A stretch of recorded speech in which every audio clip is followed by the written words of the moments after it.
Hello, my name is Sebastian Meiser from the University of Lübeck and I'm presenting our paper to you today. Mixed networks on a tightrope, quantifying the leakage of mixed networks using a provably optimal heuristic adversary. Let's start by introducing anonymous communication. Imagine the following scenario. We have a user, Alice, who wants to send her message over the internet.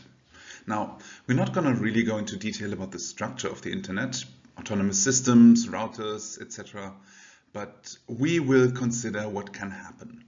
Her message could be intercepted and observed by a malicious observer. This malicious, though cute observer can spy on Alice's message and find out that she is sending her message to this specific recipient. Even if Alice encrypts her message, the observer can still learn that it reaches this specific recipient. There are many ways to define such an observer based on their capabilities. We will focus here on passive observers who can't delay or stop messages. Now, how can we protect against such an observer? That's where mixed networks come in. Mixed networks provide a set of servers that can forward messages. The messages are encrypted in layers, in layered onion encryption, and are sent around from server to server. The important point here is this. Any server, that we also call a node, can only see where a message immediately came from and where it immediately goes. For this presentation, we'll make it really simple. A message that is sent to node 0 in the first layer here can see that Alice sent this message, and it will know that the message is going to be forwarded to node 1 in layer 2. But it can't see other things about the message. It can't see where it will travel after that. We'll only consider for this presentation a network observer who can see the links between these nodes. But this adversary cannot peek inside the nodes. In our paper, we also allow this network observer to additionally spy on some of the nodes and find out what's going on inside. Even when just observing the network, such an observer can easily follow Alice's message if she's the only one sending messages through the mixed network. Therefore, we are typically considering cases where more people use the mixed network. Or the mixed network can also add random noise messages to simulate having more users. If that's the case, the adversary has a much harder time to trace messages. So, consider this, right? Now we have Alice, Bob, Charlie, and Dave, and they're all sending messages. How can we quantify what that means? We need to have a notion for anonymity, and that's what we're going to talk about next. For this presentation, we'll consider recipient anonymity. In recipient anonymity, we define two specific recipients of interest, recipient 1 and recipient 2, and we also call them challenge recipients. They present a challenge for the adversary. Here, Alice sends a message into the mixed network, and so do other users, Bob, Charlie, and Dave. Eventually, the messages leave the network again and are delivered to these recipients. The adversary's goal is to figure out whether Alice's message went to recipient 1 or to recipient 2. We don't care much about what the other users do, so we just model them as being noise. If the adversary can just see that only one of the two challenge recipients even receives a message, say recipient 1, then the game becomes trivial. So therefore, we choose one other user at random to not send a noise message. This is not known to the adversary which one we choose, and this other user will send a message to the challenge recipient that Alice doesn't send a message to. So if Alice sends a message to recipient 1, we randomly choose another user to send a message to recipient 2. In our paper, we also look at sender anonymity, but for this talk, we're just going to focus on recipient anonymity as described here. Now, let's look at what the adversary can see. Okay, now we have our 4 users and they send messages. This is what we call an observation. This is also what the adversary can observe. Who are the users that send messages? What messages are being sent from which node to which other node? They may be encrypted. They are encrypted, so the attacker doesn't see what is the content of the messages, but can see that there is a message. So, from the adversary's point of view, where could Alice have sent her message? She could have sent it to recipient 1, for example, using these nodes here. She could have sent it to node 0 in all 3 of the layers, and then it was delivered to recipient 1. Another possibility is that she sent it to recipient 2. It could have gone down from node 0 in layer 1 to node 1 in layer 2 and then travel there to reach recipient 2. So intuitively, the adversary cannot know where Alice's message went, and we have anonymity, right? Well, not so fast. What if our adversary really took its time? In a not very cat-like behavior, the adversary looks at an observation and then starts to fully analyze what could have happened. The way we analyze mixed networks assumes source routing. So all the sources, the users, choose where their messages go as they traverse the network. So the adversary can make a huge table of all the random choices of all the users that are involved, right?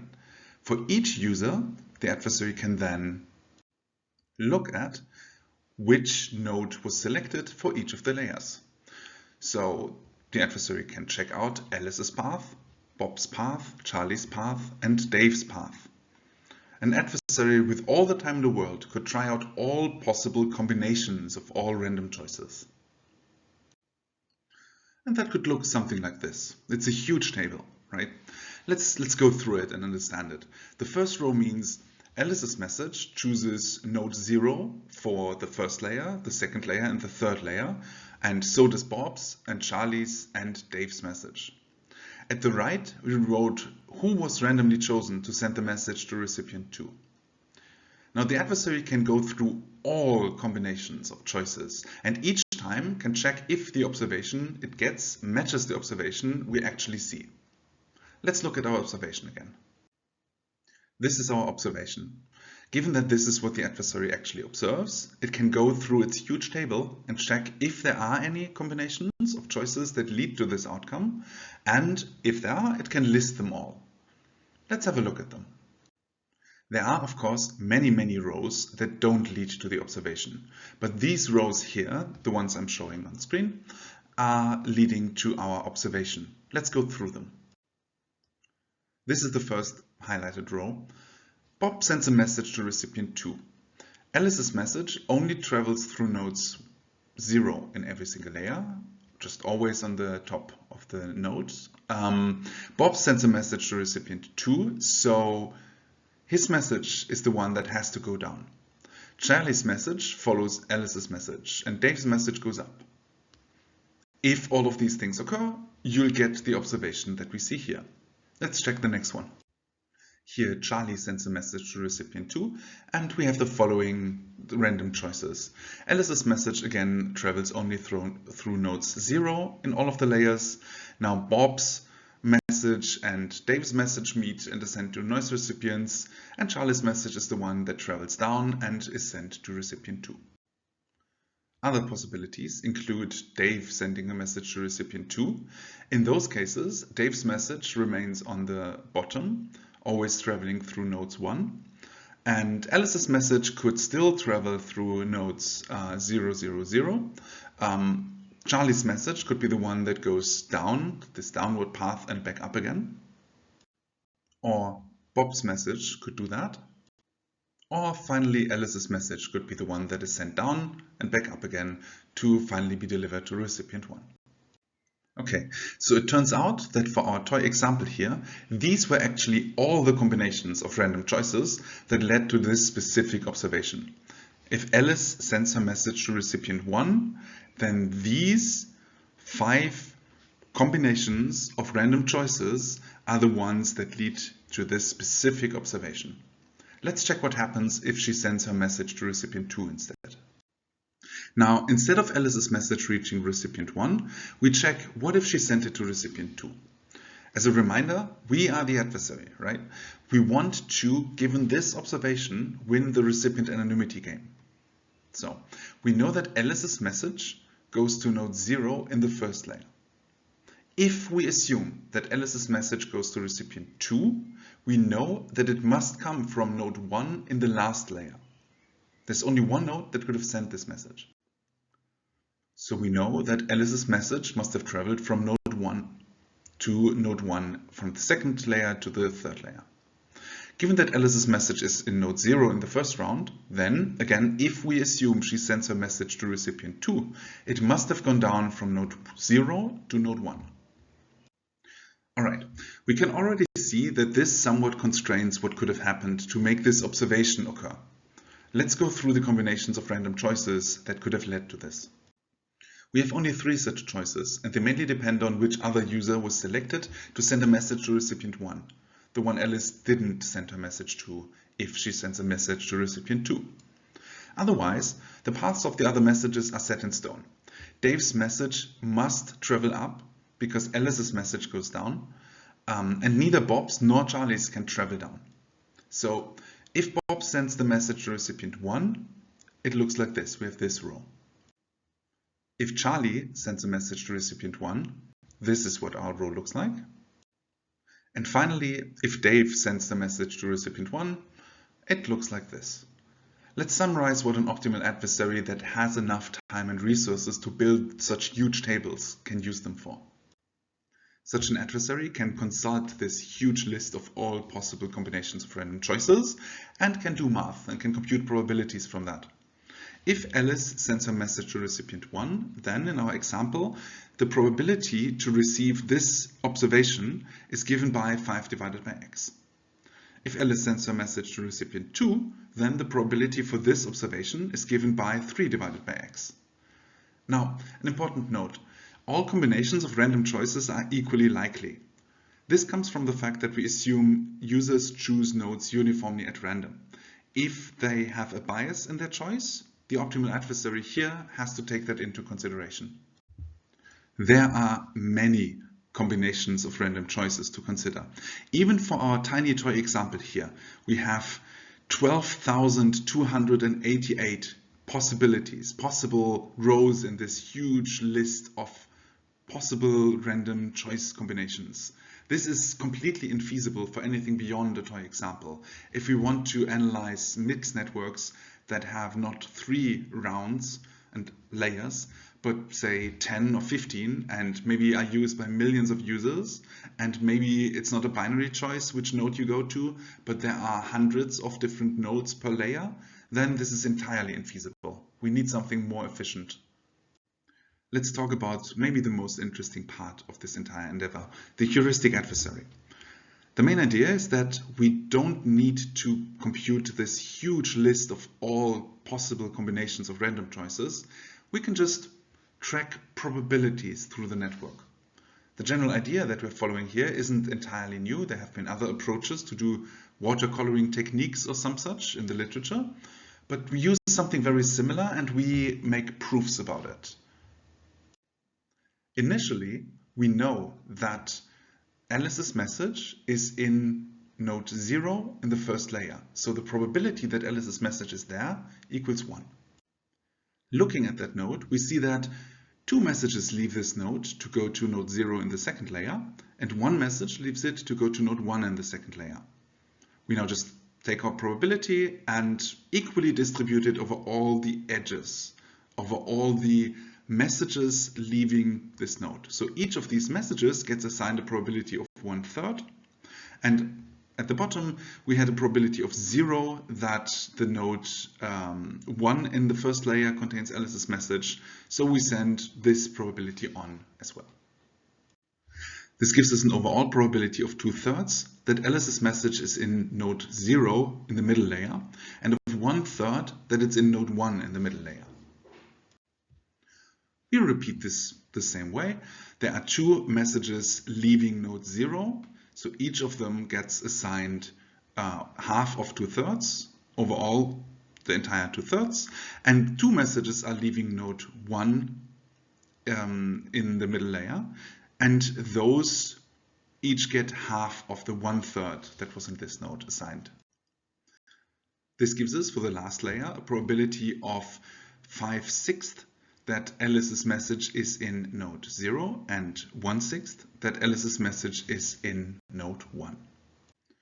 Now let's look at the recipients. We send messages from node 0 to recipient 1 and to noise recipients. So 1/3 of the 5/6 goes to recipient 1 and 2/3 of the 5/6 go to the noise recipients. Similarly, the entire 1/6 at the bottom goes to recipient 2. So this is our analysis. The adversary can estimate that with a probability of 5/18 Alice's message goes to recipient 1, with 10/18 that it goes to one of the noise recipients, and with 3/18 that it goes to recipient 2. But wait a minute. Alice never sends her message to noise recipients, so we can remove that and normalize the probabilities as follows. We remove the noise recipients from our analysis and are left with 5/8 that Alice's message goes to recipient 1 and 3/8 that it goes to recipient 2. 5 and 3. We've seen those numbers before. Now, it turns out that our heuristic adversary cannot capture the probabilities entirely, but it can perfectly capture the ratio between these probabilities. That's what we show in our paper, and that's the exciting part about the heuristic adversary. And our heuristic adversary is very, very feasible. It doesn't take extremely long. It just needs to run through all of the layers and consider all of the nodes per layer. So the runtime is something like length of the network times width of the network, instead of this ugly width to the length times users. However, we only get one ratio, right? We only get, for one given observation, the ratio between probabilities. We don't get the entire probability space. So what can we do with that? Well, we can do quite a bit. The ratio of probabilities of observing some specific outcome in one of two cases of an indistinguishability game is something known, is something interesting, is something that in differential privacy we call the privacy loss of a given outcome or of a given observation. So given any observation, we have found a way to perfectly capture the privacy loss of this observation. If we were to compute the privacy loss of every single observation, we could produce a so-called privacy loss distribution, which gives us the probability for each possible privacy loss, a distribution over the privacy losses. Looking at any point on this distribution curve, if the point is at 1.2, this means the privacy loss is e to the 1.2, so it's about 3.3 times more likely to make this observation if Alice sends a message to recipient 1 in comparison to if Alice sends a message to recipient 2. Now we can't in practice produce this privacy loss distribution perfectly because, again, going through all observations would be incredibly inefficient, about as inefficient as producing this huge table we wanted to avoid. What we can do, however, is we can sample observations to empirically estimate the privacy loss distribution. This is quite cool. If we have a good estimate of the privacy loss distribution, we can use that to capture the adversarial advantage. We can find out easily from this with which probability will the adversary win this game, right? Like the optimal adversary, how good is it going to be in this anonymity game, in the recipient anonymity game? We can also, given such a distribution, easily distinguish between what's a bias for the adversary, so a finite privacy loss, something like what we've seen in our example observation, where the probability that Alice sends a message to recipient 1 maybe is higher from the adversary's point of view, but it can't completely find out for sure that Alice's message went there. And things like total anonymity failures, where the adversary can find out. So with a good estimated privacy loss distribution, we can capture a lot of information about what's going on with the network. If we can find good bounds on that, and spoiler, in our paper we did find bounds on the errors. Mostly this is sampling errors that we have, and these allow us to directly get information about how secure can such a mixed network be? What can the advantage of the optimal adversary be? And this brings us to the end of our presentation here.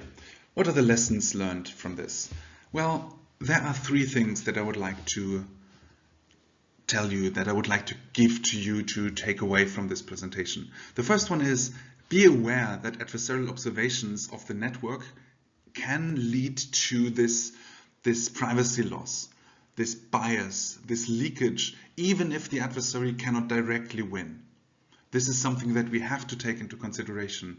And unfortunately, some of the proofs that we've looked at of existing papers don't or didn't do that. The second thing is, if you are conceptualizing or designing your own Mixnet protocols, you can consider using the heuristic adversary, right? Run it, and you can use it to estimate parameters that maybe you should or shouldn't use for your network. If you say, oh, maybe I want to have just 3 or 4 hops in the network, 3 or 4 layers, and maybe I want to have many nodes per layer, and I don't have too many users, you can run this and you can find out what the advantage of the optimal adversary is, and you can maybe reconsider your choice for parameters. And finally, this is work that has opened a new direction in making such proofs. There's a lot we could do to improve this. One of the things is you could help us find tighter sampling error bounds, or you could expand it for other types of protocols. So, thank you for making it to the end of this presentation of Mixnets on a tightrope. Thank you for listening to me talk about our heuristic adversary, and feel free to contact us if you have any questions or would like to engage with us on this research or any future projects related to this.